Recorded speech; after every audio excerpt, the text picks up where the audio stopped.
रितेश, अक्षय, सलमान, अनिल कपूर यांची जशी मराठीत चित्रपट करण्याची इच्छा उफाळून वर आली आहे, अगदी तशीच इच्छा आता शाहरुख खानलाही होते। शाहरुखने मराठी चित्रपट करायचं असं ठरवलंय। अर्थात तो या चित्रपटात काही प्रमुख भूमिका वगैरे करणार नाहीये, कारण त्याला मराठी बोलता येत नाही। सो त्याने मराठी चित्रपटाची निर्मिती करायचं ठरवलंय आणि असं म्हणतायत की त्याच्या या स्वप्नाला साथ देणार आहे रोहित शेट्टी। शाहरुख म्हणालाय की त्याच्या डोक्यात एक विषय आहे, मराठी चित्रपट बनवायचा अशी रोहित शेट्टीची इच्छा आहे। कारण याबाबत शाहरुखने असं सांगितलं की रोहित के पास कुछ सब्जेक्ट है। तर रोहित म्हणत होता की आपण एकत्र एक मराठी चित्रपट बनवूया आणि मलाही लवकरच एका मराठी चित्रपटाची निर्मिती करायची आहे। अर्थात परमिशन मिळाली तर शाहरुख यात एक गेस्ट अपीयरन्सही करेल आणि जर ते नाही जमलं तर आपल्या या मराठी चित्रपटाला जास्तीत जास्त पब्लिसिटी कशी मिळावी याचा प्रयत्न तो नक्की करेल। आणि आपल्याला माहितीये की शाहरुखचा प्रयत्न नेहमीच मोठा असतो। चेन्नई एक्सप्रेसचं प्रमोशन पाहिलं तर Shahrukh is equal to promotion हे समीकरण आपल्याला नक्की पटेल। सो जर शाहरुख आणि रोहित शेट्टी मराठीत चित्रपट बनवतील तर हा चित्रपट खूप मोठा असेल।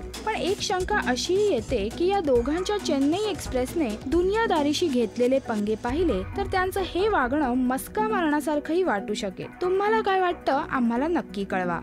मी ईशा कोपेकर, सबस्क्राइब टू राजश्री मराठी।